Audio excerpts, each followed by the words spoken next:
புதிர் நேயர்களுக்கு வணக்கம். இந்திய கம்யூனிஸ்ட் கட்சியின் ஆதரவாளர் என்பதால் தோழர் என்றும், எழுத்துலகில் ஆர். சிவம் என்றும் அனைவருக்கும் பரிச்சயமான பேராசிரியர் ஆர். சிவசுப்பிரமணியன் தமிழ்நாட்டின் முதன்மையான ஆய்வறிஞர்களில் தனித்த அடையாளம் கொண்டவர். நாட்டார் வழக்காற்று ஆய்வுகள் சார்ந்து அவர் பெரிதும் அறியப்பட்டாலும், வரலாறு, பண்பாடு, அரசியல், வர்க்கம், சாதி, பெண்ணியம், தலித்தியம், மார்க்சியம் என பல தளங்களில் தொடர்ந்து இயங்கி வரும் பன்முக ஆளுமை, கோட்பாட்டு பூச்சி இல்லாமல் ஆய்ந்தறிந்த கருத்துக்களை முன்வைக்கும் சிந்தனையாளர் என்று போற்றப்படுகிறார். வ.உ.சி பற்றிய அவரது நூலையும் கட்டுரைகளையும் பலரும் வாசித்திருக்கலாம். சமூக சீர்திருத்தம், சமூக நீதி ஆகியவை சார்ந்து வ.உ.சியின் பங்களிப்பு குறித்து மட்டும் இன்று அவருடன் உரையாடப் போகிறோம். வணக்கம் தோழர். வணக்கம். இதுவரைக்கும் முன் எப்போதும் இல்லாத அளவுக்கு இப்போ சமூக ஊடகங்கள்லையும் ஒரு வ.உ.சி கொண்டாட்டம் சார்ந்த ஒரு எழுச்சி இருந்தது. இத ஓவராலா இந்த சீனரியாவை நீங்க எப்படி பாக்குறீங்க தோழர்? தமிழ்நாட்டை பொறுத்தளவுக்கு எல்லா இயக்கங்களிலுமே தலைவர்களை நினைவு கூறுவது என்பது ஒரு சடங்காகி போனது. அதுக்கு ஒரு நியாயமான காரணம் என்று சொன்னால், அந்த தலைவர்கள் வாழ்ந்த காலத்திலே இருந்தவர்கள் மறைந்து போன நிலையிலே கேள்வி ஞானம் அல்லது நூல் ஞானம் என்ற இரண்டின் வாயிலாகத்தான் அவர்களை அடுத்த தலைமுறை அறிந்து கொண்டது காரணமாக இருக்கலாம் என்று சொன்னாலும், மற்றொரு முக்கிய காரணம், இந்த நினைவூறுதல் என்பது சடங்காகி போகும். அந்த பிறந்த நாள்லயோ ஒரு நினைவு நாள்லயோ அவரை நினைவூறுவது என்பது, இந்த வீட்டுல மறைந்து போன நம்முடைய தந்தை தாய்க்கு எப்படி ஒரு நினைவூறுதல் நிகழுமோ அது போன்ற ஒரு நிலை அவர்களுக்கு ஏற்பட்டு விட்டதும் காரணம் என்று நான் கருதுகிறேன். அடுத்து, பெரும்பாலான தலைவர்கள் ஜாதியால் உள்வாங்கப்பட்டு விட்டார். உதாரணமாக முத்துராமலிங்க தேவர், அவர் அவருடைய சாதியை சேர்ந்தவர்களால் ஒரு கடவுளாகவே கருதப்படுகிறார். அவருடைய குருபூசை சிறப்பாக ஒரு பக்கம் நடக்கிறது. ஆனால் அவர் ஒரு பெரிய தொழிற்சங்கவாதி. மதுரையிலே ஒரு தொழிலதிபருக்கு மறைந்த தோழர் ஜீவானந்தத்தோடு இணைந்து இருவருமாக ஒரு போராட்டத்தை நடத்தியவர் என்ற உண்மை நம்மில் பலருக்கு தெரியாது. அதே போல அவரது சமூகம் அதை ஒரு குற்றப்பரம்பரை சட்டத்திற்குள்ளே அடக்கிய பொழுது அதற்கு எதிர்ப்பாக ஜனநாயக சக்திகளோடு இணைந்து அவர் போராடியதும் ஒரு வரலாறு. ஆனால் இந்த வரலாறு முக்கியத்துவம் கொடுக்கப்படவில்லை. அதே போல இமானுவேல் சேகரன், அவரும் ஒரு கடவுள் நிலைக்கு வணங்கப்படுகிறார் என்பது அந்த சமூகம் அவர் மீது கொண்டுள்ள பற்றுதலை காட்டுவதாக இருக்கலாம். ஆனால் அவர் எப்படி ஒடுங்கி கிடந்த ஒரு சமூகத்தினுடைய எதிர்குரலாக ஒலித்தார், எதிர்குரல் ஒலிக்க அவர் வழி நடத்தினார் என்பது அதிக அளவிலே முன்னெடுத்து பேசப்படவில்லை. இதே போல காமராஜர், வ.உ.சி, பல தலைவர்களுக்கு இந்த விபத்து நேர்ந்திருக்கிறது. எடுத்துக்காட்டாக இந்த இருவரை சொன்னேன். ஆனால் பல்வேறு தலைவர்களும் மத அல்லது சாதிய அடையாளத்துக்குள்ளே புதைக்கப்பட்டு போய்விட்டனர். அப்பொழுது இந்த ஜாதிய வேறுபாட்டின் காரணமாக பிற ஜாதியை சேர்ந்தவர்கள் இதில் இணையாது விலகி நிற்கும் ஒரு போக்கு உருவாகிவிட்டது. அப்போ இந்த சடங்கியல் தன்மையிலிருந்து விடுவிக்கப்பட வேண்டும் என்றால் இந்த தலைவர்கள் அனைவருமே தமிழ்நாட்டினுடைய ஒரு பொது அடையாளமாக இருக்க வேண்டும். அதே நேரத்துல அவரை சார்ந்தவர்கள் ஜாதி அல்லது மதம் அல்லது இயக்கம் என்கின்ற அந்த தனி அடையாளத்தோடு கொண்டாடி கொள்ளலாம், அதில் தவறில்லை. அது வேறு ஒரு நிலை, இது ஒரு நிலை. இந்த ரெண்டும் இல்லாமல் ஒன்றே ஆகி போனது ஒரு நிலை. 1972 வ.உ.சியினுடைய 100ஆண்டு விழா கொண்டாடப்பட்ட பொழுது திமுக ஆட்சி இடத்தில் இருந்தது. அப்பொழுது முதல்வராக இருந்த கலைஞர் கருணாநிதி அவர்கள் தூத்துக்குடி நகருக்கே வந்து ஒரு சிறப்பான ஒரு அஞ்சலியை செலுத்தினார்கள். அதே போல அன்றைய பிரதமராக இருந்த இந்திரா காந்தி தூத்துக்குடி நகருக்கு அவர்களும் வந்து வஉசியினுடைய சிலையை தூத்துக்குடி துறைமுகத்திலே திறந்து வைத்தார்கள். அந்த 72 அந்த விழா கொண்டாட்டத்திற்கு பிறகு நாம் அவரை இப்பொழுது நினைவு கூறுகின்றோம். அதாவது நீங்க கணக்கு போட்டு பார்த்தீங்கன்னா கிட்டத்தட்ட 50வது ஆண்டை நெருங்கி கொண்டிருக்கக்கூடிய ஒரு நிலையிலே. எனவே தலைவர்களை நினைவுறுவது என்பது அந்த தலைவரின் பிறந்த ஜாதி, அவர் இருந்த இயக்கம் என்பதை கடந்து அவர்களுடைய தனித்துவமான செயல்களை முன்னெடுக்கும் பொழுதுதான் அந்த தலைவர்கள் இந்த சமுதாயத்தின் நினைவுகளிலே நிலைத்திருப்பார்கள் என்பது என்னுடைய தாழ்மையான கருத்து. நன்றி தோழர், ஒரு புதிய பார்வையை முன் வச்சிருக்கீங்க. சமூக சீர்திருத்த தளத்துல வஉசியினுடைய முதன்மையான பங்களிப்பா உங்க பார்வையில நீங்க எதை முக்கியமானதா கருதுறீங்க? ஒரு செய்தியை நாம் நினைவு கூறுவோம். வஉசி ஒரு காங்கிரஸ்காரர். ஆனால் காந்திய தலைமை பரவலாகி காந்தி இந்தியாவினுடைய மாபெரும் தலைவர், தேசப்பிதா என்கின்ற அடைமொழிக்குள்ளே அவர் அடைக்கப்பட்டு, நம்ம தமிழ் அடிக்கடி சொல்லுவோம், ஒப்பாரும் மிக்காரும் இல்லாதவராக அவர் ஏற்றுக்கொள்ளப்பட்ட போது வஉசி அவருடைய கொள்கையை விரும்பும், காந்தியடிகளுடைய அந்த கோட்பாட்டின் மீது அவருக்கு உடன்பாடு இல்லை. அதே நேரத்துல காந்தியை அந்த சூழ்நிலையிலே எதிர்ப்பது என்பது விடுதலை இயக்கத்துல பிளவை ஏற்படுத்தும் என்பதையும் அவர் நன்றாக உணர்ந்திருக்கிறார். ஆகையினால பல காலம் அவர் காங்கிரஸ் பேரியக்கத்திலிருந்து விலகி நின்றார் என்பது ஒரு வரலாற்று உண்மை. அவருக்கு இறுதி வர கதரில் உடன்பாடு கிடையாது. அவர் கைத்தறியை ஆதரித்தார், கதரை அல்ல. அவர் கதர் ஆடை அணிந்ததல்ல, கைத்தறி ஆடையைத்தான் விரும்பி அணிந்து வந்தார். இது அவருடைய வாழ்நாளின் இறுதி வரை அவர் பின்பற்றியது. இன்னொரு மறைக்கப்பட்ட உண்மை என்னன்னா, காங்கிரஸ்காரர்களே வஉசி ஏற்றுக்கொள்ளாத ஒரு விந்தியான நிலையும் கூட இருந்தது. உதாரணமாக, அவர் காங்கிரஸ் இயக்கத்தில் விட்டு ஒதுங்கி வாழ்ந்த காலத்திலே காந்தியை பற்றி அவர் சில எதிர்மறையான கருத்துக்களை சில நேரங்களில் கூறியதன் விளைவாக அவருடைய சமூகத்தை சார்ந்த பேனா கந்தசாமி பிள்ளை என்பவர் ஒரு விடுதலை போராட்ட வீரர். அவர் கொஞ்சம் பொருளாதார இழப்புக்கெல்லாம் ஆளானவர் உண்மைதான். அவர் ஒரு சிறு பிரசுரத்தை எழுதி வெளியிட்டார். அந்த பிரசுரம் யாருக்கு எதிரானது என்றால் வஉசிக்கு எதிரானது. அந்த பிரசுரத்திற்கு அவர் கொடுத்திருந்த தலைப்பு அவிந்த நெருப்பு, அதான் அணைஞ்சு போன நெருப்பு. வஉசி சுயேசி இயக்கத்துல முன்னாடியில் இருந்திருக்கலாம், கப்பல் ஓட்டியிருக்கலாம், வேலை நிறுத்தத்தை எல்லாம் நடத்தியிருக்கலாம். ஆனா இப்போ அவர் அவிந்து போன ஒரு நெருப்பு என்கின்ற ஒரு பொருளிலே அவர் அவிந்த நெருப்பு ஒரு சிறு நூலை வெளியிட்டிருக்கின்றார். கிட்டத்தட்ட ஒரு 50 ஆண்டுகளாக அந்த நூலை தேடிக்கொண்டிருக்கிறேன், கிடைக்கல. ஆனா அந்த தகவல் என்பது முற்றிலும் உண்மையான ஒன்று. நூலுடைய தலைப்பு கிடைச்சது அவிந்த நெருப்பு என்று.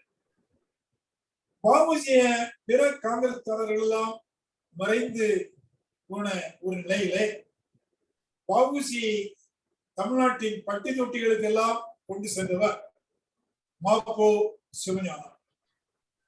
ஜாதிவாத போட்டு சொல்லணும்னா மாப்போ சிவஞான கிராமணியா. கிராமணி என்பது நாடார் சமூகத்தினுடைய உட்பிரிவுகளிலே ஒன்று. அவர் வஉசியினுடைய சிறப்பை, பங்களிப்பை தமிழ்நாட்டினுடைய பட்டி தொட்டிகளுக்கு எல்லாம் கொண்டு போனார். கிட்டத்தட்ட அந்த கப்பலோட்டிய தமிழன் என்று நீங்கள் சொன்னீர்களே, அந்த அடைமொழியை தமிழ்நாட்டில் பரப்பிய பெருமை அவரே சாரும். அவர் கப்பலோட்டிய தமிழன் என்பது அந்த காலகட்டத்துல ஒரு முக்கியமான ஒன்று என்றால் பாரதியை பாடிப்போம். தொண்டு செய்யும் அடிமை உனக்கு சுதந்திர திருநாளோ என்று ஒரு ஆங்கிலேயன் விடுதலை வீரனை பற்றி பார்த்து கேட்பது போல ஒரு பாடலை பாடியிருப்பார். அதுல ஒரு வரி வரும், கப்பல் ஏறுவாயோ அடிமை கடலை தாண்டுவாயோ.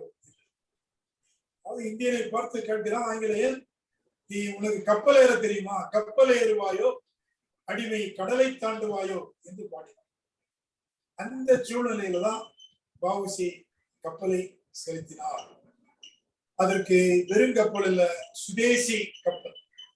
அந்த சுதேசி கப்பலை அவர் ஓட்டியதை ஒரு சிறப்பான பங்களிப்பாக வ.உ.சி. அவர்கள் கருதியதனால அவருக்கு கப்பலோட்டிய தமிழன் என்கின்ற அடைமொழியை கொடுத்தார். இன்று வ.உ.சி.யுடைய சமூகத்தை சேர்ந்தவர்கள் அவரை கொண்டாடுகின்றார். அது அவருடைய பிறந்த ஒரு சமூகம் சார்ந்த ஒன்று. ஆனால் வ.உ.சி.யினுடைய புகழை தமிழ்நாட்டிலே பரப்பியவர் மாப்போ சிவஞான கிராமணியார். அவர் போட்டுக்கிட்டதுல நான் ஒரு அழுத்தத்துக்காக சொல்றேன், சிவஞான கிராமணியார் தான் வ.உ.சி.யினுடைய புகழை தமிழ்நாடு எங்கும் கொண்டு சென்றார். வ.உ.சி.யினுடைய பேரில ஒரு மணிமண்டபத்தை தூத்துக்குடியில நிறுவ வேண்டும் என்று கருதிய போது, மணிமண்டபம் என்பது சோம்பேறிகளுடைய இருப்பிடமாக ஒரு கட்டத்திலே மாறிவிடும் என்று கூறி ஒரு கல்லூரியை துவங்க வேண்டும் என்ற திட்டத்தை முன்வைத்தவர் வ.உ.சி.யினுடைய சமூகத்திலே பிறந்த ஏ.பி.சி. வீரபாகு. காமராஜருடைய பல்வேறு சிறப்புகள் நாம் அறிந்தது. ஆனால் நுணுக்கமான ஒரு தன்மை உண்டு. என்ன என்று சொன்னால், காந்தி அகில இந்தியாவினுடைய தலைவராக விளங்கிய காலத்திலே தமிழ்நாடு காங்கிரஸ் கமிட்டியினுடைய பொறுப்பிலே இருந்தவர் காமராஜர் அவர்கள்.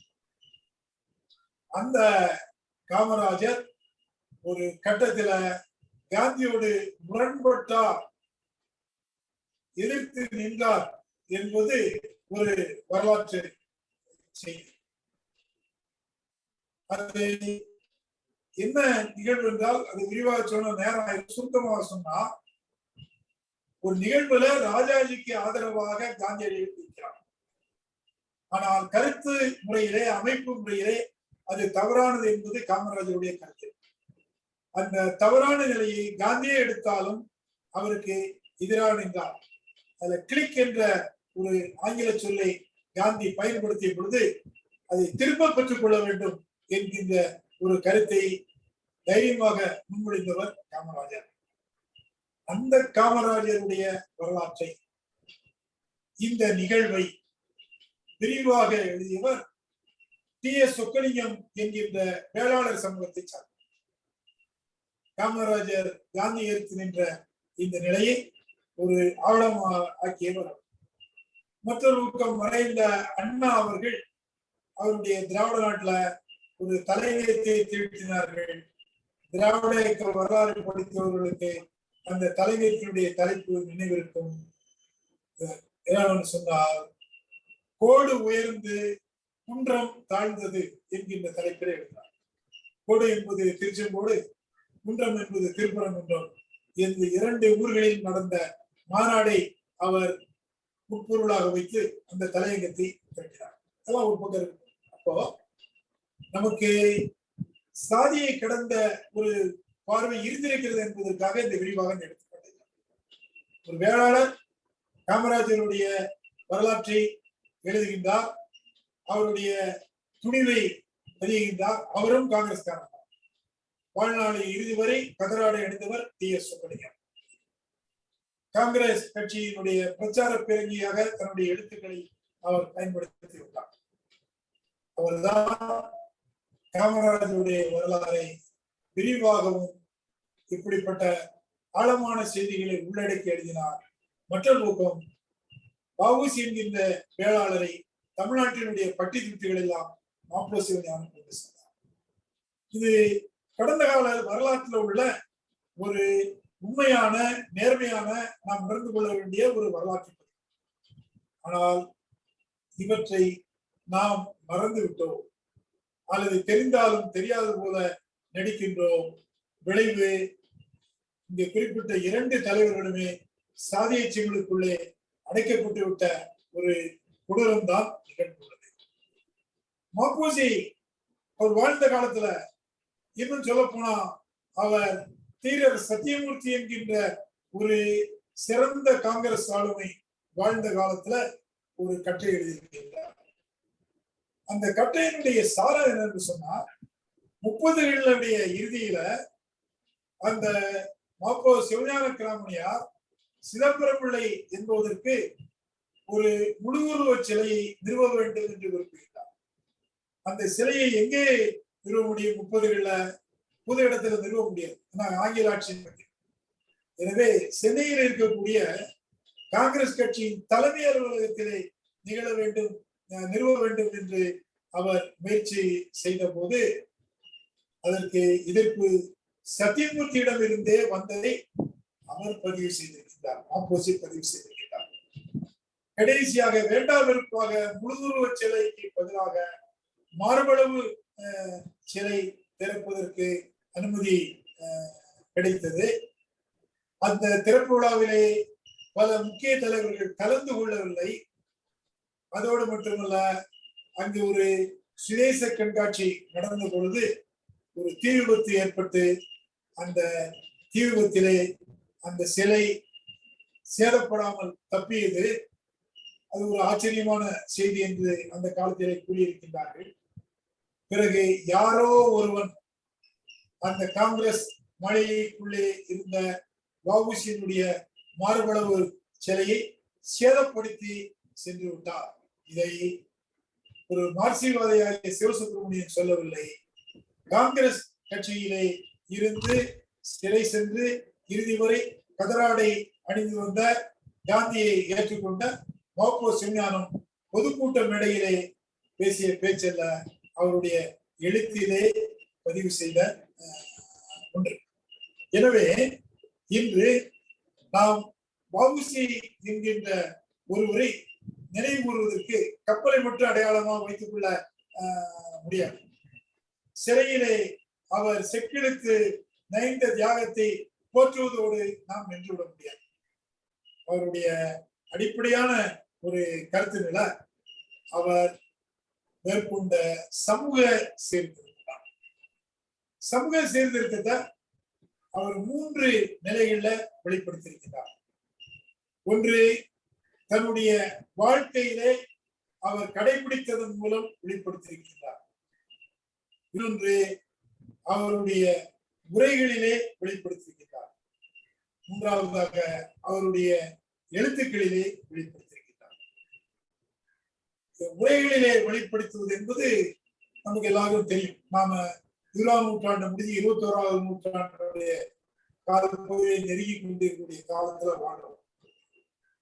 உரைக்கும் வாழ்க்கைக்கும் தொடர்பு கிடையாது என்பதை நம்முடைய பல்வேறு அரசியல்வாதிகள் நமக்கு நிரூபித்து காட்டியிருக்கின்றார். ஆனால் வஉசி செயல்ல காட்டியிருக்கின்றார். தன்னுடைய வீட்டுல அவர் யாருக்கெல்லாம் இடமளித்து உணவு வழங்கி இருக்கின்றார் என்பதை பற்றி அவர் மட்டும் பதிவு செய்கிறார். அவரால் உதவி பெற்றவர்களும் கூட பதிவு செய்திருக்கிறார்கள். இது சொல்லணும்னா ஒரு அற்பமான விளம்பரம் ஆகிவிடும் என்பதனால நான் கூறாது தவிர்த்து விடுகின்றேன். அவருடைய வரலாற்றை புரட்டி பார்த்தா அவர் வீட்டுல வச்சு யாருக்கு உணவு ஊட்டினார், யாருக்கு உணவு படைத்தார், ஊட்டுவதற்கும் படைத்தற்கும் வேறுபாடு. உணவு ஊட்டியது என்று சொல்வது வாயில கையால ஊட்டுவது. அதற்கு காரணம் என்றால் அந்த உணவருந்த ஒருவர் விழி இழந்தவர். ஆனால் தட்டுல எங்க கறி இருக்கு, எங்க சோறு இருக்கு என்பதை காண முடியாது. ஆகையினால அவர் அவ்வாறு உணவை அவருக்கு ஊட்டும்படி தன்னுடைய மனைவியை பணித்திருந்தார். அந்த அம்மையாரும் அதை ஏற்றுக்கொண்டு அவ்வாறு செய்திருக்கின்றார். அது நீங்கள் 1900க்கு கொஞ்சம் முன்னால் 1908 தான் வஉசி 6ல தான் 5லயோ 6லயோ தூத்துக்குடிக்கு வர 5 அல்லது 6 இருக்கும். அப்பொழுது வருகின்றார். அதற்கு முன்னால ஓட்டப்பிடாரத்துல அவர் வாழ்ந்த காலம் எப்படிப்பட்ட காலம் என்பதை நீங்கள் ஓரளவு மனக்கண்ணிலே கற்பனை செய்து பார்த்துக் கொள்ளலாம். அது ஜாதிய ஒரு கிராமம், ஓட்டப்பிடாரம் ஒரு கிராமம். இன்றைக்கும் கூட பல கிராமங்களிலே ஒருவன் எந்த தெருவிலே இருக்கிறான் என்று சொன்னால் அவன் எந்த ஜாதியை சார்ந்தவன் என்று நாம் சொல்லிவிட முடியும். ஆக தெருக்களுக்கும் ஜாதிக்கும் தொடர்பு உண்டு. அப்படி அவருடைய சமூகத்தினரே வாழக்கூடிய ஒரு தெருவிலே அவர் வேறு சமூகத்தை சார்ந்தவனை தங்க வைத்து தன்னுடைய மனைவியின் தலையினால் சோறு ஊட்ட செய்திருக்கிறார். பின்னால தூத்துக்குடியினுடைய வாழ்க்கையில அவர் தன்னுடைய சகா என்று கருதக்கூடிய ஒருவரை தங்க வைத்து உணவு கொடுத்திருக்கிறார். இது அவர் வாழ்க்கையில செய்து காட்டிய ஒன்று. வேறொரு இடத்துல சொல்லுகிறார், அவர் அழுத்தமான புலால் மறுப்பாளர், புலால் உணவு உண்ணாதவர். அவர் ஒரு இடத்துல சொல்றாரு, நான் புலால் உண்ண மாட்டேன், புலால் உண்பவர்களுடைய வீட்டிலே உணவு இருந்த மாட்டேன் என்று சொல்லி ஒரு ஆதி திராவிடர் குலத்திலே பிறந்த ஒரு துறவி, அவர் துறவியானதுனால புலால் உணவை துறந்தவர். அவர் வீட்டிலே நான் உணவருந்துவேன், என் வீட்டிலே அவர் உணவருந்துவார் என்று அவர் சொல்லியிருக்கிறார். இந்த உணவு இதெல்லாம் ஒரு சாதாரணமான விஷயம் இந்த சூழ்நிலையில. கருத்து பார்க்கக்கூடிய காலகட்டம். ஆனால் ஒரு இயக்கம் வகுப்புவாரி இடஒதுக்கீடை ஏற்றுக்கொள்ளாது போனது. அது நீதி கட்சிக்கு மட்டுமே உரியது என்று அது தவறாக கருதிய நிலையில ஜாதி வாரிய இடஒதுக்கீடு வேண்டும் என்கிற குரலை காங்கிரஸ்க்குள்ள 3 பேர் தான் கொடுத்தார்கள். ஒன்று வஉசி, மற்றொன்று திருநெல்வேலி சிந்துகுந்திரியிலே பிறந்து வழக்கறிஞராக செயல்பட்ட திரிகுட சுந்தரம் பிள்ளை, மூன்றாவது திருவி கல்யாண சுந்தர முதலியார். இந்த மூவரும் தான் கொடுத்தார்கள்.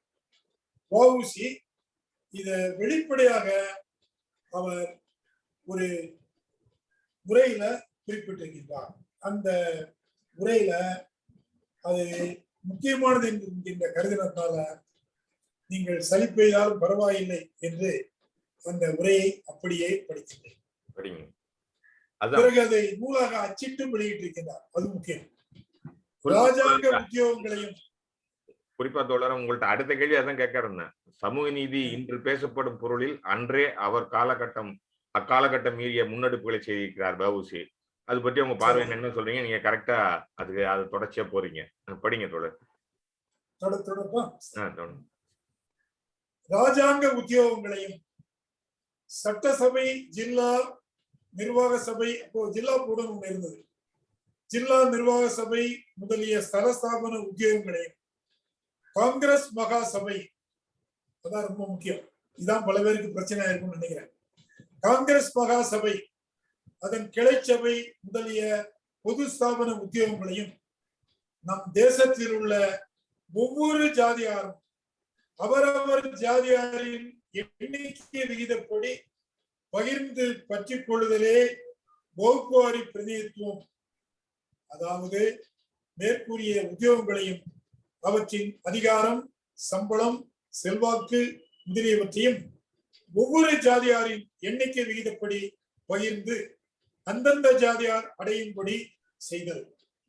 அதுக்கு அடைப்புக்குறியில் அவர் போட்டிருக்கிறாரு, உத்தியோகம் என்பது சம்பள உத்தியோகமும் கௌரவ உத்தியோகமும்.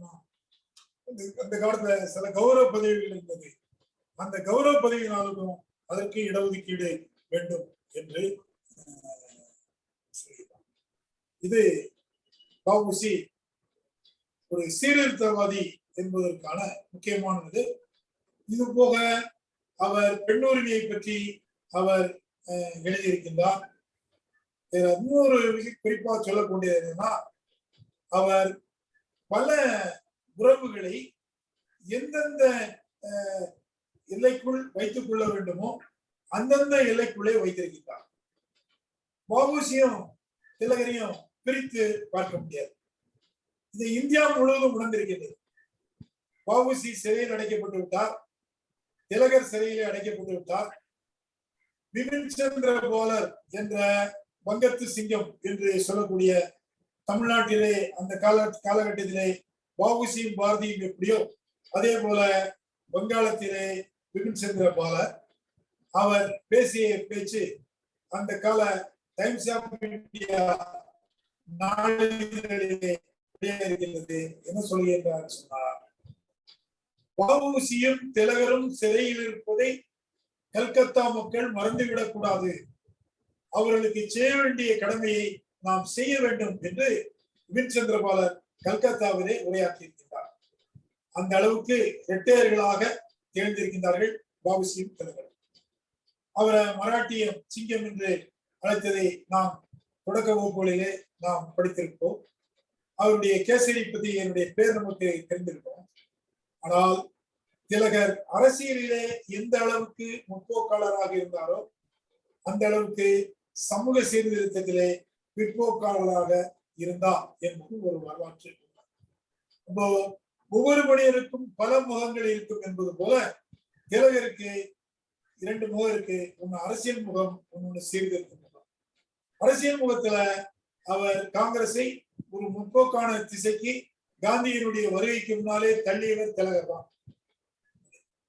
அந்த ஸ்லோகத்தை நம்ம படிச்சிருக்கோம், சுயராஜ்யம் எனது பிறப்புரிமை, அதை உருவாக்கி கொடுத்தவரை திலகர் தான். ஆனால் அவர் விதவை மறுமணத்தை ஆதரிக்கவில்லை, இடஒதுக்கீடை அவர் ஆதரிக்கவில்லை. ஒரு இடத்துல ரொம்ப கேலியா பேசுறாரு. நீங்க சட்டசபைக்கு போனோன்னு கேக்குறீங்களா, இப்ப தையற்காரர்கள் எல்லாம் தையல் மிஷினை தூக்கி கொண்டு போக போகிறீர்களா தையல் என்கிறத சட்டசபைக்கு? உழவர்கள் கலப்பையை கொண்டு போக போகிறீர்களா? வணிகர்கள் திராசை பிடித்துக் கொண்டு போக போகிறீர்களா? சட்டத்திற்கு கீழ்ப்படிவதுதான் உங்களுடைய வேலையை தவிர சட்டத்தை ஏற்கக்கூடிய இடத்திலே உங்களுக்கு வேலை என்று சொன்னவர் திலகர். திலகருடைய மேற்கொள்ளையும் நாம் படிச்ச வஉசியுடைய உரையை ஒப்பிட்டு பார்த்தால் தன்னுடைய அரசியல் குரு என்று வஉசி திலகரை அழைத்தாலும் அவருடைய இத்த கருத்தை அவர் ஏற்றுக்கொள்ளாத ஒரு நிலையை பார்க்கின்றோம்.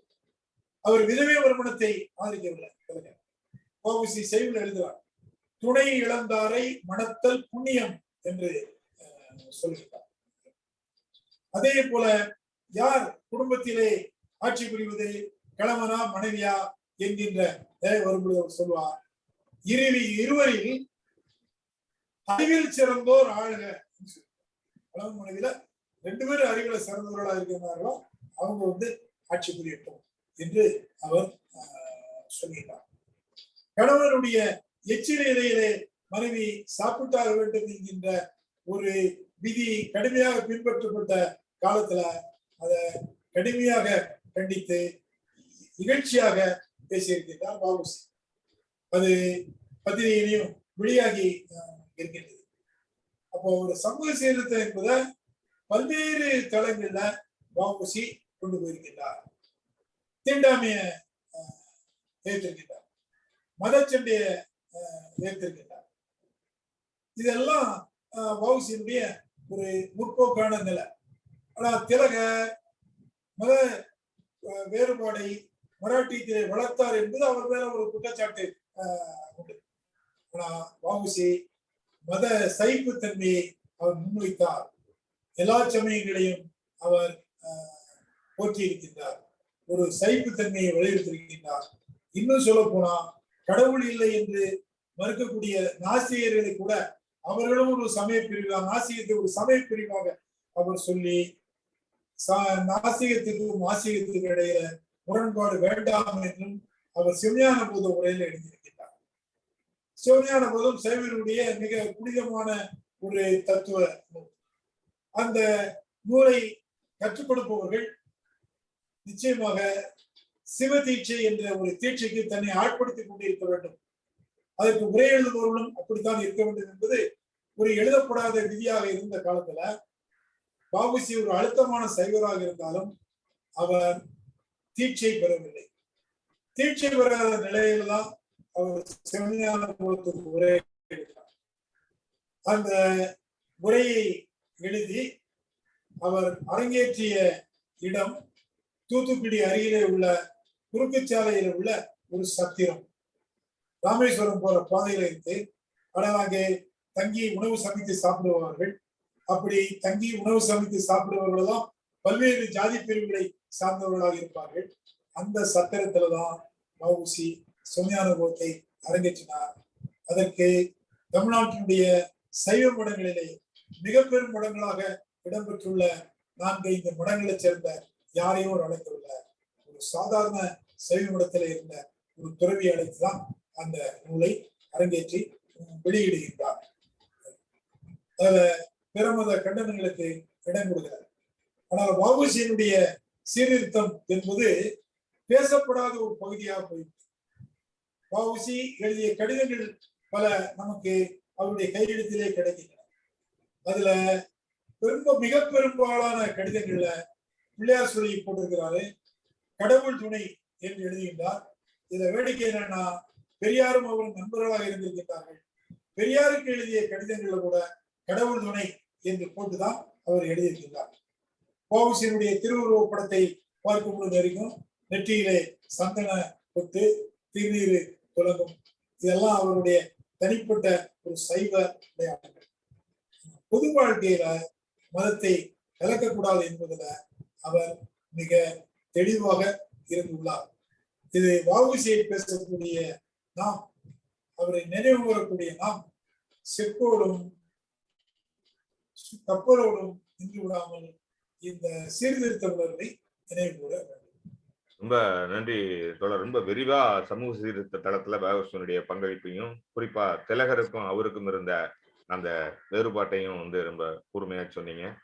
இதை தொடர்ந்து உங்கள்கிட்ட கேட்க விரும்புறது, இப்போ ஆதிக்க சமூகத்துக்கு எதிராக பெரியார் சமூக நீதியை முன்னிலைப்படுத்திய அதே காலத்துல வ.உ.சி.யும் சமூக நீதி பற்றி தனது தெளிவான பார்வையை நீங்க சொன்ன மாதிரி பல வகையில முன்வைத்திருக்கிறார். ஆனாலும் வ.உ.சி. ஏன் அந்த உரிய கவனம் பெறவில்லை? முக்கியமான காரணம், வ.உ.சி. அவருடைய வளர்ச்சி நிலையை பார்த்தோம்னா, அவர் பொது வெளியிலே வருவதே சுதேசி இயக்கத்தின் மூலம் தான். சுதேசி இயக்கம் என்பது அன்றைய காங்கிரஸ் இயக்கத்தினுடைய ஒரு அங்கம். எனவே ஒரு காங்கிரஸ்காரராகத்தான் தன்னுடைய பொது வாழ்க்கையை அவர் தொடங்குகின்றார். தூத்துக்குடிக்கு வருவதற்கு முன்னால் அவர் 19ஆம் நூற்றாண்டுடைய இறுதி பகுதியிலே காங்கிரஸ் மகாசபை கூட்டம் ஒன்றை கூட்டப்பிடாரத்தில் உள்ள தெற்கு பிள்ளையார் கோயில் என்கின்ற கோயில் நடந்த கூட்டத்துல அவர் கலந்து கொண்டதை செய்தி சுதேசந்தர்கள் வந்திருக்கிறார். அவர் உறுப்பினராக இருந்திருக்கிறார். அப்போ அவருடைய அரசியல் பிரவேசம் என்பது காங்கிரஸ்ல இருந்தா தொடங்குது. அதன் பிறகு சுதேசி இயக்கம் 1909 அவர் சிறையிலிருந்து வெளிவரும் பொழுது சுதேசி இயக்கம் மறைந்து போய்விடுகிறது. பிறகு 19ல இருந்து தொடங்கி காந்தியினுடைய அரசியல் தலைமை இந்தியா பூரா தோன்றிவிட்டது. அது ஏற்றுக்கொள்ளப்பட்ட ஒன்று. இவருக்கு காந்தியை மறுக்கவும் முடியல, ஏற்றுக்கொள்ளவும் முடியல. ஆனாலும் தூத்துக்குடியிலே வாழ்ந்த எம்.சி. வீரபாகு என்று சொல்லக்கூடிய ஒரு விடுதலை போராட்ட வீரர் இந்திய அரசியல் நிர்ணய சபையில உறுப்பினராக இருந்து தமிழிலே கையெழுத்திட்டவர் என்று அடையாளம் காட்டப்படக்கூடிய அவர் ஒரு கட்டுரையில எழுதுவார். அதாவது வ.உ.சி. ஒரு அரசியல் தற்கொலையை மேற்கொண்டார். என்ன அரசியல் தற்கொலை என்னன்னு சொன்னால் வேறொன்றும் இல்ல, அவர் அரசியலிலிருந்து விலகி நின்றார். காந்தி ஆதரிக்கவும் முடியல, எதிர்த்தாலும் அதை பிளவு ஏற்படுத்தும். ஆனால் அமைதியாக ஒரு பார்வையாளராக தன்னை குறிப்பிட்டு கொண்டார். ஒரு அரசியல்வாதி உடலும் உள்ளமும் திடகாத்திரமா இருக்கக்கூடிய ஒரு நேரத்துல அரசியல் இருந்து விலக மாட்டார் என்பது நமக்கு தெரிந்த ஒன்று. ஆனா அப்படி வ.உ.சி. விலகி நின்றார். அதுதான் அவரு குறிப்பிடுகின்றார் அரசியல் தற்கொலை என்று சொல்கிறார். அப்படி ஒரு அரசியல் தற்கொலையை மேற்கொண்டு அவர் தொல்காப்பியம், திருக்குறள் என்று தமிழ் பணிகளில் ஈடுபட்டு சிவஞான போதம் என்ற நூல்களுக்கு உரை எழுதுவது என்று அவர் இப்படி ஒரு எழுத்தாளராக மாறிவிட்டார். அவருடைய எஞ்சி இருப்பது அவருடைய சுதேசிய சிந்தனையும் அவருடைய சமூக சீர்திருத்த உணர்வும் தான். பெரியார் இந்த வகையில வ.உ.சி.யோட ஒத்திருக்கும். ஆனால் வேறுபாடு இந்த பேருக்கு உள்ளது என்னன்னு கேட்டா, வ.உ.சி. ஒரு சமய பற்றாளராக, குறிப்பாக சைவ சமய சார்புடையவராக தூத்துக்குடியிலே செயல்பட்டு வரும் அந்த சைவ சித்தாந்த சபையில அவர் உறுப்பினராக இருந்திருக்கிறார். அதில் நடந்த விழாவில் அவர் தலைமை தாங்கி இருக்கின்றார். தலைமை ஐக்கிய வந்தவர்களை வரவேற்று கவிதை பாடி இருக்கின்றார். அவருக்கு ஒரு பெரிய பங்களிப்பு உண்டு அந்த சைவ சித்தாந்த சபையில. அப்படி இருந்திருக்கின்றார். ஆனால் பெரியார் முற்றிலும் சமயத்தை துறந்தவர். ஒரு கடுகளவு கூட அவருக்கும் சமயத்துக்கும் உறவு கிடையாது. இது ஒரு முக்கியமான ஒரு நிலைப்பாடு. ஆனால் வ.உ.சி. சமையலைக்குள் இருந்தால் சீர்திருத்தம் அமைச்சார். இன்னொன்னு என்னன்னு கேட்டா, பெரியார் சீர்திருத்தத்தை ஒரு இயக்கமாக மாற்றியவர். சீர்திருத்தம் என்ற கருத்தை முடிந்தவராக மட்டுமில்லாமல் சீர்திருத்தத்தையே குறிக்கோளாக கொண்ட இயக்கத்தை நிறுவி அதை ஒரு அமைப்பை ஏற்படுத்தி அதிலே உறுப்பினர்களை இணைத்து அவர்கள் எப்படி செயல்பட வேண்டும் என்பதை வழிநடத்தி அவர் இருந்தார். எப்பொழுதுமே ஒரு தனிமனித சிந்தனைக்கும் ஒரு இயக்கத்தின் சிந்தனைக்கும் ஒரு ஆழமான வேறுபாடு உண்டு. தனிப்பட்ட மனிதனுடைய சிந்தனை வேறுபானதாக இருந்தாலும் அது ஒரு குறுகிய இலையோடு நின்றுவிடும். ஆனால் அந்த சிந்தனை ஒரு இயக்கமாக மாறும் பொழுது அது மிகப்பெரிய தாக்கத்தை ஏற்படுத்தும். இதுதான் காரணம். பெரியார் ஒரு இயக்கமாக சமூக சீர்திருத்தத்தை மாற்றினார். வ.உ.சி. தன்னளவில் சமூக சீர்திருத்தத்தை கடைபிடித்து அவர் வாய்ப்பு கிடைக்கும் பொழுது எழுத்துக்களிலும் உரைகளிலும் வெளிப்படுத்தி வந்தார். ஆனால் இயக்கமாக உருவாகல. அதனால சமூக சீர்திருத்தம் என்கின்ற ஒன்று வரும் பொழுது எல்லாருடைய மனக்கண் முன்னாலும் பெரியார் இருந்த அளவுக்கு வ.உ.சி. தெளிவா சொல்லியிருக்கீங்க தோழர். மற்றவங்க எல்லாம் அவங்க சமூகத்தை சார்ந்த ஆளுமைகளை நீங்க தொடக்கத்துல குறிப்பிட்டது போல தலைவர்களை கொண்டாடும் பொழுது அதை பொதுவா பார்க்குற ஆட்கள் வ.உ.சி. பத்தி மட்டும் யாராவது கொண்டாட்டங்கள் வரும்பொழுது மட்டும் அதை ஒரு ஒரு குறுகிய சாதிய வட்டத்துக்குள்ள அடைக்கிற ஒரு தந்திரமான ஒரு முயற்சி நடக்குது. அது உங்க பார்வை என்ன? நான் அப்படி கருதல. ஏன்னா முதலே நான் சொன்னேன், இப்போ முத்துராமலிங்க தேவருடைய தொழிற்சங்க பணி ஒரு இழிவான சட்டத்திற்கு எதிராக அவர் நடத்திய போராட்டம், விடுதலை இயக்கத்தில் அவருடைய பங்களிப்பு, இன்னைக்கு நினைவு கூறுவது யாரு இல்லை. இப்போ அவரை ஒரு ஜாதிக்குள்ள தள்ளிட்டா நமக்கு சம்மந்தம் இல்லாதன்னு விலகி விட்டார்கள். இது அவர் பிறந்த சமூகத்தினுடைய குறையாக சொல்ல மாட்டேன்.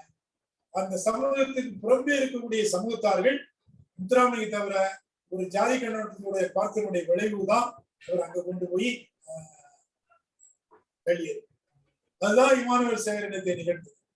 அதுதான் வ.உ.சி.க்கு நிகழ்ந்தது. இப்பொழுது எல்லா ஜாதியும் வரலாற்றுல தங்களுக்கான ஒரு அடையாளத்தை தேடுகின்றார்கள். அப்படி அடையாளத்தை தேடும் பொழுது அந்த சமூகத்தில் பிறந்த கலைஞர்கள், அந்த சமூகத்தில் பிறந்த எழுத்தாளர்கள், விடுதலை போராட்ட வீரர்கள், இந்த ஆளுமைகள், பர்சனாலிட்டிஸ் சொல்றோம், அந்த ஆளுமைகளை தேடி கண்டடைந்து சொல்கிறார்கள். செலவழிகளை ஆளுமைகளை உருவாக்கவும் செய்கிறார். தமிழ்நாட்டுல இன்று பேசப்படக்கூடிய சில ஆளுமைகள் வரலாற்றுல கிடையாது. அந்த சமூகத்தை சேர்ந்தவர்களால் உருவாக்கப்பட்டு அவர்களுக்கு அடையாளம் கொடுக்கப்பட்டது.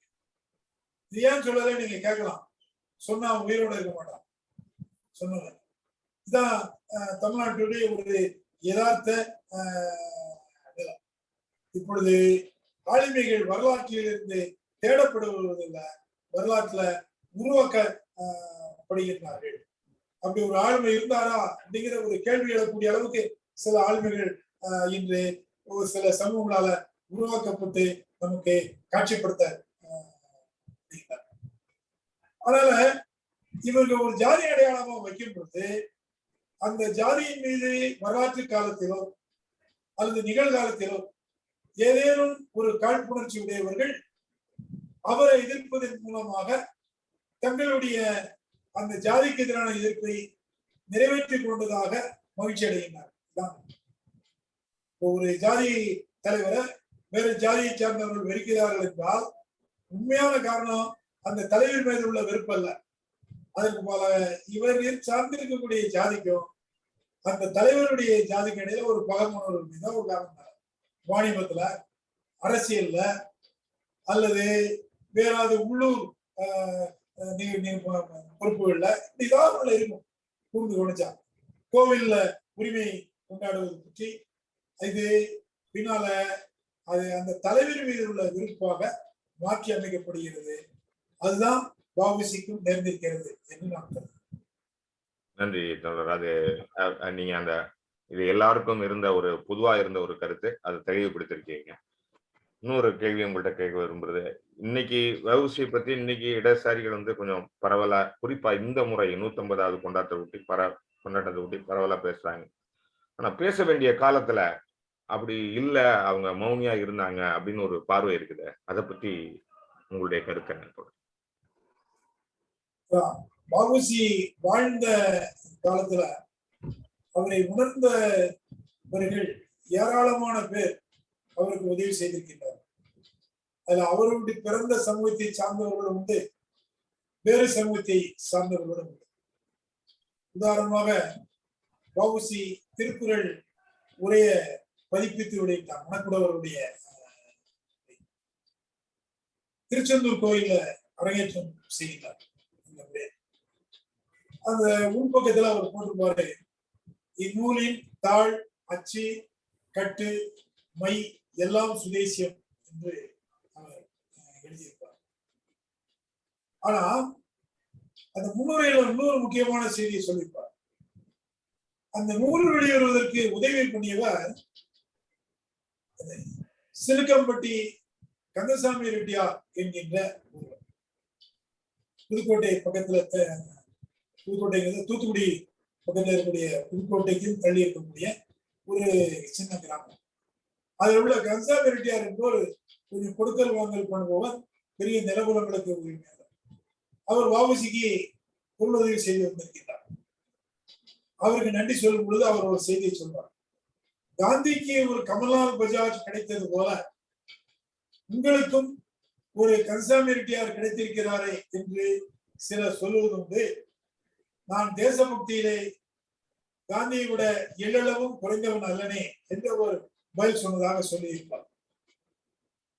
இப்ப தென்னாப்பிரிக்கால நிதி பிரிச்சு அவருக்கு கொடுத்தாங்க. அவர் இறப்பதற்கு முதல் நாளோ அதுக்கு முந்தின நாளோ ஏசி பால்நாடார் என்று சொல்லக்கூடிய ஒரு வழக்கறிஞர் சீர்திருத்த கிறிஸ்தவத்தை எழுதியவர். அவர் தூத்துக்குடி வழக்கறிஞரிடம் 150 ரூபாய் 1936 திரட்டி அதை வ.உ.சியினுடைய வீட்டுல கொண்டு வந்து அவருக்கு மற்ற வழக்கறிஞர்கள் கொடை சூழ கொடுத்து விட்டு போனார் என்பது அன்றைய தினமணியில இடம்பெற்ற செய்தி. இந்த செய்தி வந்த மறுநாளோ என்னவோ இவருக்கு வ.உ.சி இறந்து போகிறார். பார்த்தா வ.உ.சியினுடைய வரலாற்றுல பல்வேறு சமூகங்களை சார்ந்தவர்கள் உதவி செய்திருக்கிறார்.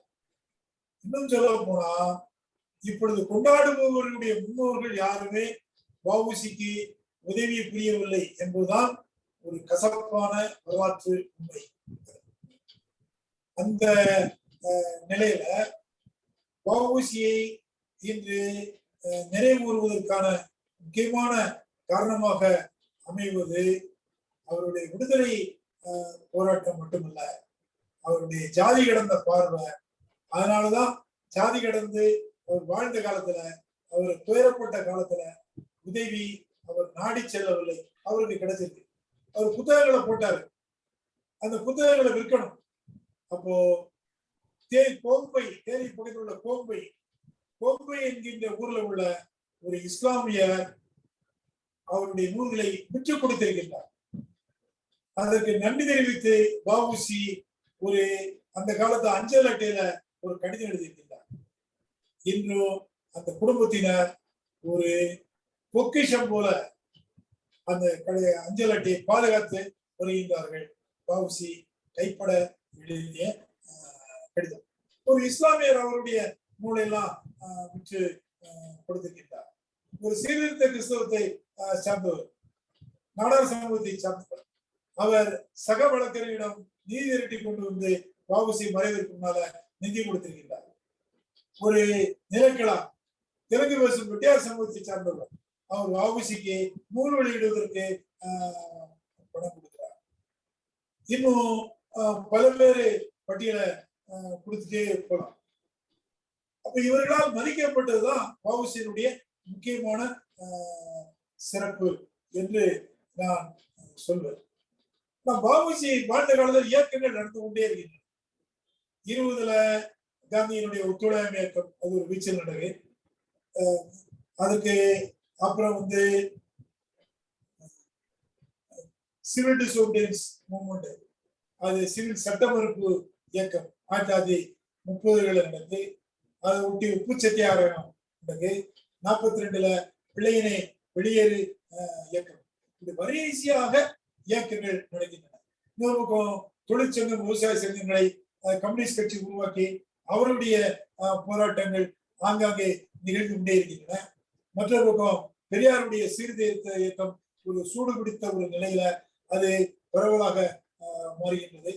இன்னொரு பக்கம் ஒடுக்கப்பட்ட மக்கள், தீண்டாமை கொடுமைக்கு ஆட்பட்டவர்கள், அவர்கள் அரசியல் இயக்கங்களை மட்டும் நம்பி பயனில்லை, நாம் திரண்டு நாமே நம்முடைய நம்முடைய உரிமையை பெற வேண்டும் என்று அயோத்திதாசர், நெட்டமலை சீனிவாசன் போன்றவருடைய ஒரு செயல்பாடு என்று வரிசையாக இயக்கங்கள் நடைபெறக்கூடிய இது ஒரு வெள்ளம் போல வரக்கூடியதுல வஉசியை காணாமல் போய்விடுகின்றார், மறைந்து போய்விடுகின்றார்.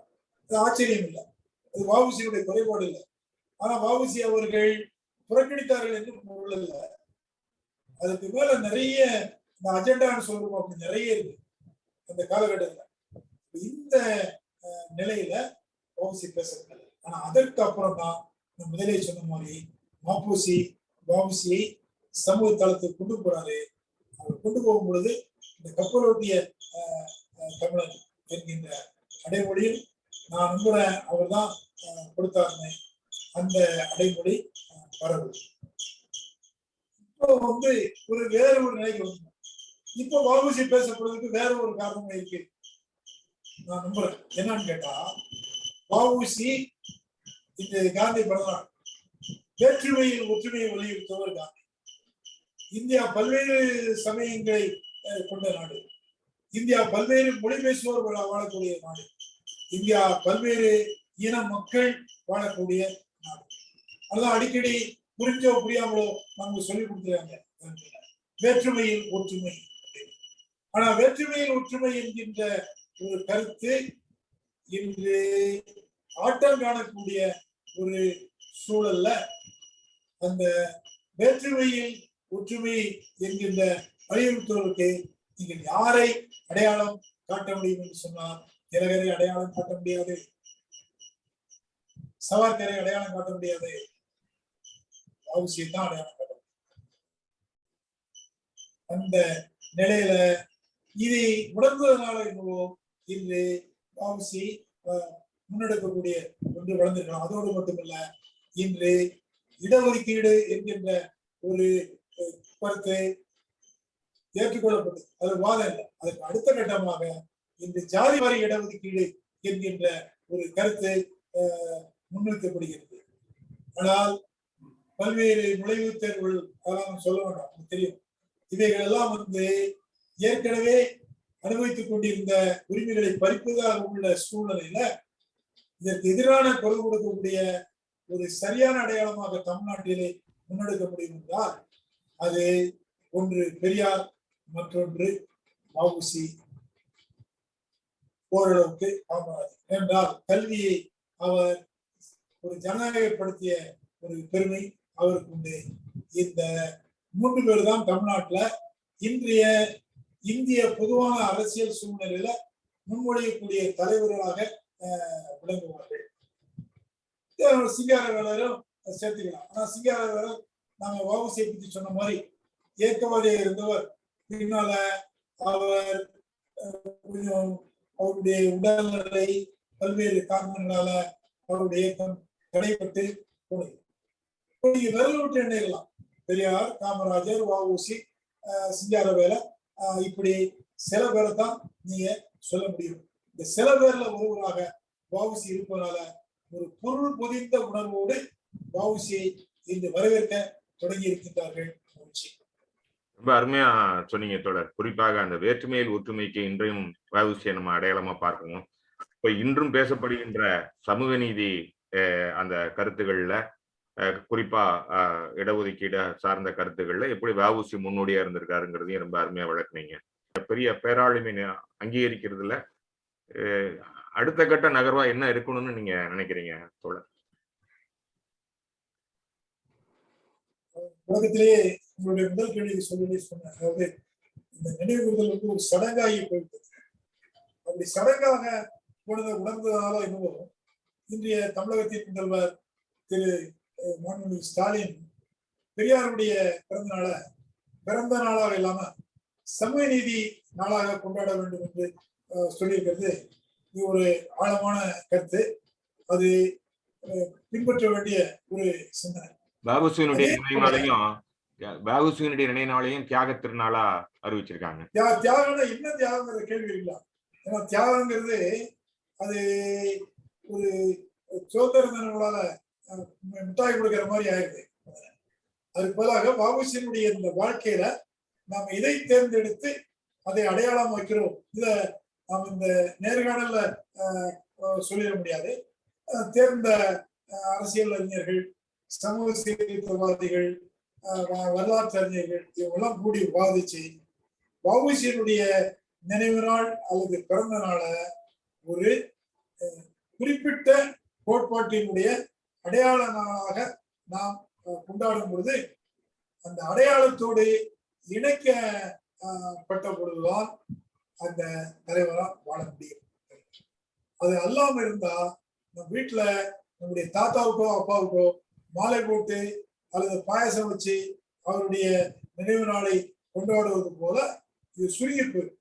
சின்ன அளவு அதுக்கு ஒரு கருத்தியல் போட்டி கொடுக்கணும், ஒரு எண்ணம். அது அப்படி வஉசிக்கு ஒரு கருத்தியல் சார்ந்த ஒரு அடையாளத்தை நாம் கொடுக்கும் பொழுது வஉசியினுடைய பிறந்த நாளோ அல்லது நினைவு நாளோ அர்த்தம் உள்ள ஒன்றாக. நிச்சயமா அந்த கருத்தியல் சார்ந்த அடையாளம் சொன்னா நீங்க ஐவரிஞர் சிவசுப்பிரமணியன் எதை வந்து அதை முதன்மைப்படுத்துவார் வஉசி என்று சொல்லலாம். அதை ஏற்கனவே பொருத்தமான நாளுக்கு கொடுத்தாச்சு, சமூக நீதி நாள் என்று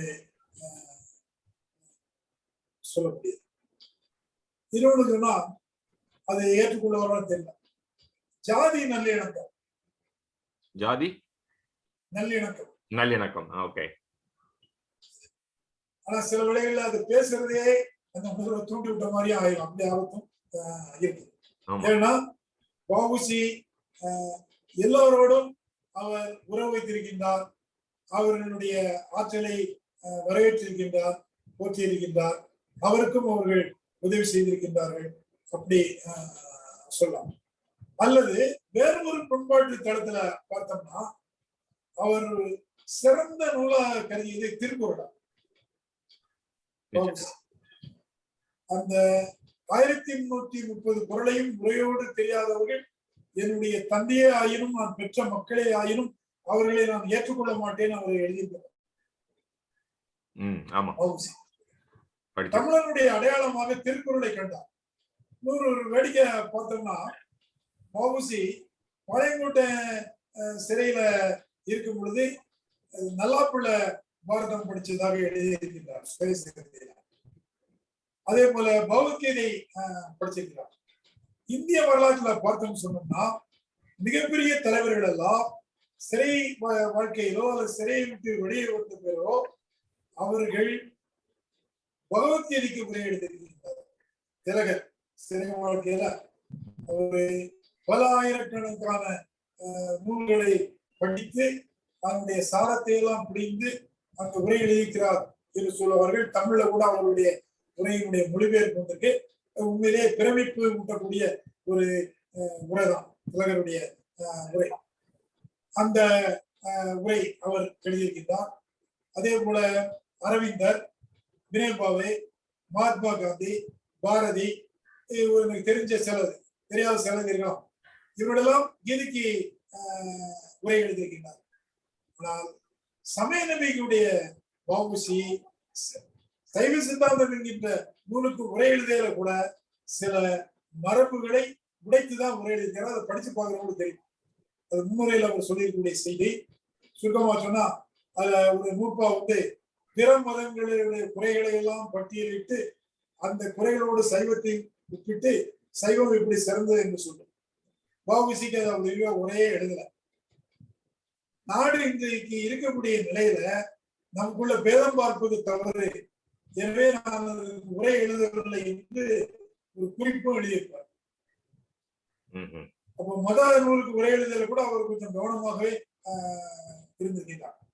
அப்ப தமிழருடைய அடையாளம் என்று அவர் சொன்னது எப்படி இந்தியனுடைய அடையாளம் என்பது பகவத்கீதை என்று இன்று சிலரால் மொழியப்படுகின்றதோ, தமிழருடைய அடையாளம் என்று வரலாற்று அடிப்படையில பார்த்தா முதலாக முடிந்தவர் வ.உ.சி. தான். ஆனா அது தெரியாதவன நான் ஏற்றுக்கொள்ள மாட்டேன், டாப்பனா இருந்தாலும் சரி மாடா இருந்தாலும் சரின்னு அவரு எழுதுகின்றார். அந்த திருக்குறள் நாளை, திருவள்ளுவருடைய நாளை கொண்டாடுறோம். அதோட ஒரு மோதல் வராம வேறு ஏதாவது நிலையில தொல்காப்பியத்துக்கு நாள் இதோட இணைச்சு நாம கொண்டாடலாம். இதனால் நம்முடைய அடையாளம் அது என்பது மிக முக்கியமான ஒன்று. ஏன்னா இன்னைக்கு அடையாள இழப்பு நமக்கு நிகழ்ந்து கொண்டிருக்கிறது. ஒன்று நம்முடைய கவனக்குறைவினால் நடக்கு, இல்ல சில கவனமாக நம்ம திசை திருப்புவதனால நடக்கு, அடையாள இழப்பு நிகழ்ந்து விடுகிறது. ஒரு எடுத்துக்காட்டு சொன்னா பின்லாந்து நாடு நமக்கு தெரியும். அங்கு பேசப்படக்கூடிய மொழி பின்னிஷ் மொழி. அந்த நாட்டை ஜார் ஆண்ட காலத்துல ஜார் ரஷ்யா படையெடுத்து கைப்பற்றி நீண்ட நாட்கள் தன்னுடைய காலனி நாடு போல வைத்திருந்தது ஜாருடைய. அப்பொழுது பின்னிஷ் மொழி பின்னுக்கு தள்ளப்பட்டது, ருஷ்ய மொழிதான் ஆதிக்கம் செலுத்தியது. பிறகு அவர்கள் விடுதலை பெற்ற பிறகு அவர்கள் தங்களுடைய நூல்களை தேடும் பொழுது அங்கே கல்வேலா என்று சொல்லக்கூடிய ஒரு காவியம் பின்லாந்து மக்களிடையே இருந்தது. ஆனா ருஷ்ய மொழியினுடைய ஆதிக்கத்துல அந்த கல்வேலா காப்பியம் காணாம போயிட்டு, நமக்கு ஓலைச்சுவடி இருந்தாலும் நமக்கு பாதுகாப்பா இருந்தது, அவங்களோட ஓலைச்சுவடி கிடையாது. ஆனா கல்வேலா காப்பியம் இல்லாம போயிட்டு, கல்வேலா காப்பியத்தை மீட்டெடுக்க வேண்டும் என்பதற்காக அவர்கள் ஒரு குழுவை அமைத்து வாய்மொழியாக கல்வேலா காவியத்தை பாடுபவர்கள் இருந்திருக்கிறார். ஆங்காங்கே சிலருக்கு ஒரு பகுதி மட்டும் தெரியும், வேறு சிலருக்கு இன்னொரு பகுதி தெரியும். இது எல்லாத்தையும் பதிவு பண்ணி அதை எல்லாத்தையும் படி எடுத்து எது முதல்ல, எது நடுவுல, எது கடைசியில, எதற்கடுத்தார் போல எழுதுவது என்பதெல்லாம் ஒரு அறிஞர் குழுவை போட்டு உருவாக்கி அந்த கல்வேலா காப்பியத்தை அவர்கள் வெளியிட்டிருக்கின்றார்கள். அது அவருடைய தேசிய காப்பியமாக ஏற்றுக்கொள்ளப்பட்டிருக்கிறது. அவர்கள் பண உதவி கொடுத்து தமிழுடைய பெருமை நம்மளோட அவங்க தெரிஞ்சிருந்தாங்க. பிரிட்டிஷ்காரர்கள் தமிழ் போன்ற ஒரு செம்மொழியிலே நம்முடைய கல்வேலா காப்பியம் வர வேண்டும் என்று அவர்களுடைய நிதி நிலையோடு கல்வேலா காப்பியம் தமிழிலும் வெளிவந்திருக்கிறது, வாய்மொழியா இருந்தார்.